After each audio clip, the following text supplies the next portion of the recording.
అధిక బరువుతో బాధపడుతున్నారా? వినీలాస్ వెయిట్ లాస్ డైట్ ప్లాన్ తో ఇంటి దగ్గర నుంచి హెల్దీగా బరువు తగ్గండి. నాన్న కామెడీ రోల్స్ చేశారు. ఒక్కసారిగా ఆయనలో ఇంకొక యాంగిల్ చూసాం.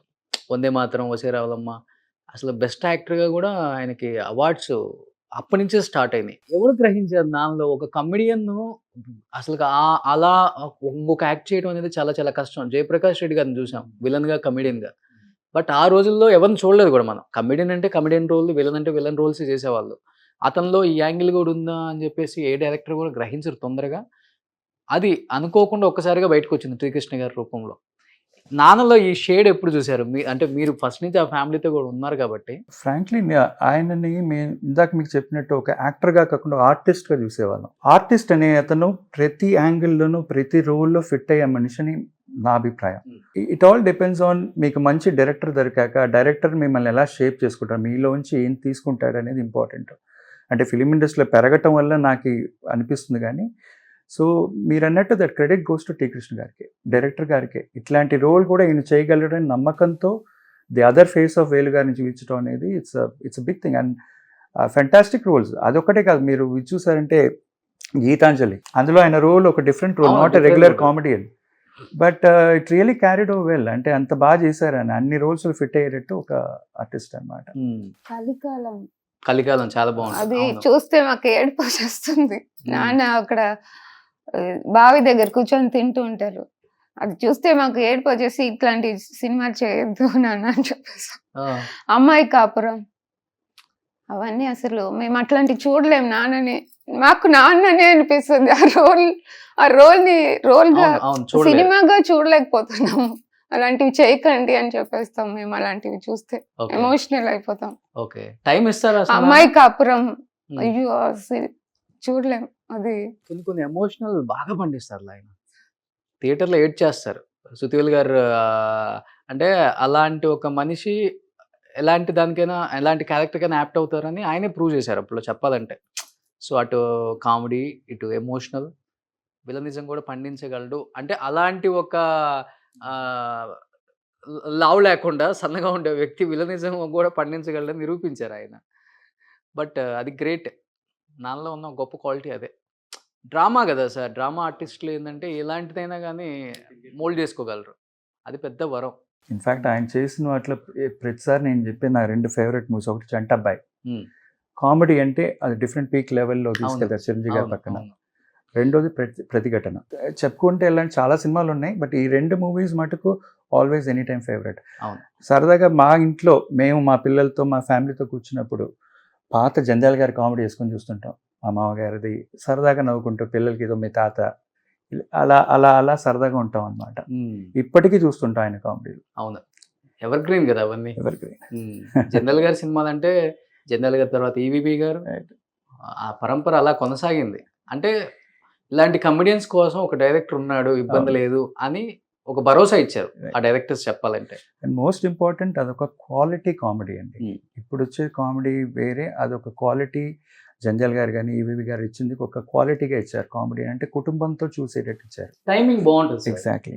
10 మంది కమెడియన్స్ కామెడీ చేసినా కానీ ఇలా ఇలా ఇలా వచ్చేస్తుంది నీట్ గా, ఎక్కడ కూడా ఓవర్లాప్ అనిపించదు మనకి. అది చాలా చాలా కష్టం.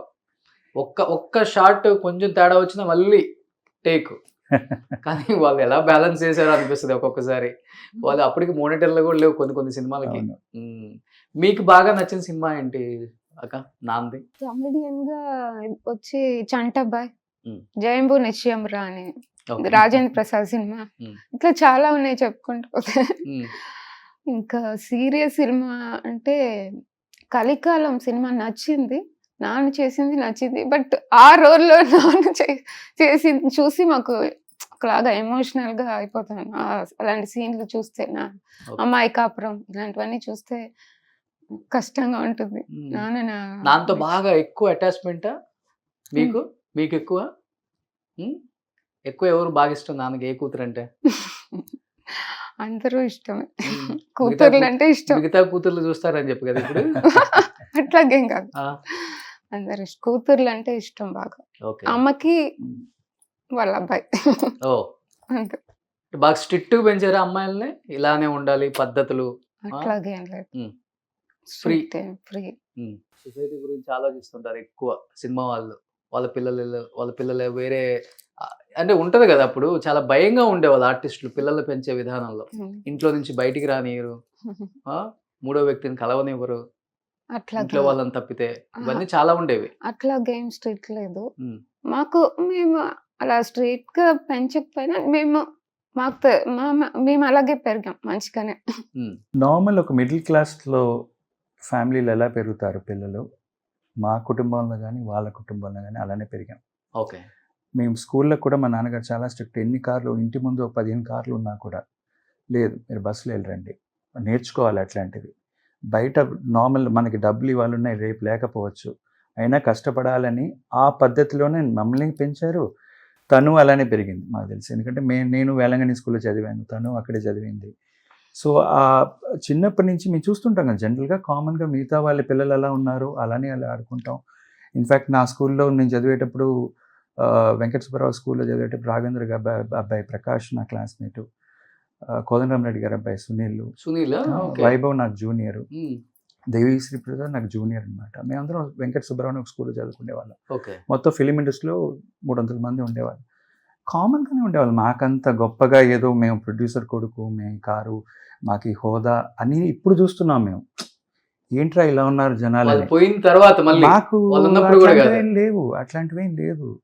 ఎగ్జాక్ట్లీ మేము అప్పుడు ఎలా ఉన్నామో కష్టపడ్డాం, కష్టపడి సంపాదించుకుంటున్నాం, ఎవరిపైన ఆధారం లేకుండా అమ్మగారిని బాగా చూసుకుంటున్నాం. తను మాకు అండగా ఉంది. మా నాన్నగారు వాళ్ళ నాన్నగారు మంచి పేరు తెచ్చిచ్చటం, ఆ పేరుతో మేము సంతోషంగా ఉన్నాం. వాళ్ళు చేసిన మంచి వల్ల మేము ఇప్పుడు మంచిగా ఉన్నాం. అంతే కదా. మాకు డబ్బు లేకపోయినా, అవసరం లేకపోయినా, పెద్దవాళ్ళు చేసిన పిల్లలు ఆయనకి లేకపోయినా దానం చేసేవాళ్ళు మా నాన్నగారికి ఎక్కువ అలవాటు. ఎక్కువ. ఓకే. దానివల్ల ఆయన ఇబ్బందులు పడ్డారు ఆర్థికంగా ఎప్పుడన్నా? చెప్పండి, నిజంగా ఏం కాదు. ఫ్రాంక్లీ ఇద్దరండి, ఇవి వేలు గారు కానీ మా నాన్నగారు కానీ మా కళ్ళ ముందే మేము చూసాం, చాలాసార్లు చూసాం. తన దగ్గర డబ్బులు లేకపోయినా నాకు ఇంకా గుర్తుంది, మేము చిన్నప్పుడు స్కూల్లోంచి వస్తున్న ఆఫీస్కి ఎవరో డ్రైవర్ వాళ్ళ కూతురు పెళ్ళి అనగానే గొలుసు ఇచ్చేసి బాగా చేయించరా. సినిమాల్లో అనేది ప్రొడ్యూసర్గా ప్లస్ ఉండొచ్చు, మా దొంగమూడు, రుస్తుం, బంగారు భూమి ఇట్లాంటి సినిమాలు పెద్ద హిట్లు అయినా ఫ్లాప్ అయిన సినిమాలు చాలా ఉన్నాయి. దాంతో ఒకేసారి మనిషి దిగిపోవటం, ఆర్థికంగా బాగా అవస్థపడ్డాం మేము. అంటే కాదనట్లా, వాళ్ళ నాన్నగారు కానీ మా నాన్నగారు కానీ సహాయం చేశారు చాలామందికి. మీరు నమ్మరు, ఇవాళకి కూడా మా నాన్నగారు చనిపోయి 25 ఏళ్ళు అయింది. మొన్న మధ్య ఒక లాస్ట్ ఇయర్ లాక్డౌన్ టైంలో, ఇయర్ బ్యాక్, టీ నగర్లోంచి బయటకు వస్తున్న, మీకు తెలిసి ఉంటుంది ఆంధ్ర క్లబ్ అని. అవును. ఆటోలు దొరకట్లా, 10:30 అయింది, ఇంటికి వెళ్ళాలి, ఎలా అని తెలియట్లా, lockdown, after 10 o'clock no vehicles అని చెప్పేశారు. ముసలాయన ఆటో ఆయన వచ్చి, బాబు రా ఇంట్లో దింపుతా అన్నాడు. నాకు అర్థం కాలే. మా ఇల్లు మీకు తెలుసుంటే సాలిగ్రామం కదండి, వచ్చి దింపుతారండి అని. మీకు ఎలా తెలుసుంటే, నాన్నగారు వాళ్ళు మీ ఇంట్లో సంతోషంగా ఉన్నాం అంటే మీ నాన్నగారు వల్ల, మా అబ్బాయి పెళ్ళి ఆయనే చేశాడు, ఇంకా గుర్తుంది మాకు. ఇట్లాంటి మనుషులు చూస్తున్నప్పుడే ఒళ్ళు పులక, ఇంత మంచి చేశాడు ఆ మనిషి. మాకు అప్పుడు తెలియలే, ఉన్నప్పుడు మాకు ఆ వాల్యూ తెలియలే. ఏదో చేసాయన, మేము సరదాగా ఉన్నాం, జాలీగా మేము తిరుగుతుంటాం ఫ్రెండ్స్తో, అదే అనిపించలేదు. ఇవాళ ఒక సీరియస్ నోట్ ఆలోచిస్తే ఆయన చేసిన మంచితనం ఇవాళకి జనాలు గుర్తుపెట్టుకొని, ఇలా పలానా వెంకన్నబాబు గారు అబ్బాయి, ఆయన ఎంతమందికి ఎంత గొప్ప చేసి మంచి చేశారో. మా ఇంట్లో ఇನ್ನು రాళ్ళపల్లి గారు చెప్పాయన, మేము సాలిగ్రామంలో ఇల్లు కొనుక్కోదని రీజనే వెంకన్నబాబు గారు, ఆయనే డబ్బులు ఇచ్చి ఇచ్చారు. మొన్న ఆయన పోయిన ముందు కూడా కలిశాను ఆయన. అలా వేలుగారు కానీ వీళ్ళని గారు చేసిన మంచితనం, చేసిన పుణ్యాల వల్ల మేము, మా పిల్లలు అందరూ సంతోషం. అప్పుడులో ఉన్న ఆర్టిస్టులకి ఇది ఒకటి బాగా అలవాటు, మనకు లేకపోయినా పక్కన పెట్టాలంటే. సావిత్రి గారి దగ్గర నుంచి చూస్తూనే ఉన్నాం. ఎగ్జాక్ట్లీ. బట్ ఈ తరానికి మటుకు ఒకే ఒక్కళ్ళు చిరంజీవి గారు, అంతే. ఏది ఉందా కానీ అందరికి హెల్ప్ చేయటం. సుమన్ టీవీలో మీ పర్సనల్ అండ్ బిజినెస్ ప్రమోషన్స్ కోసం కింది నెంబర్కి కాంటాక్ట్ చేయండి.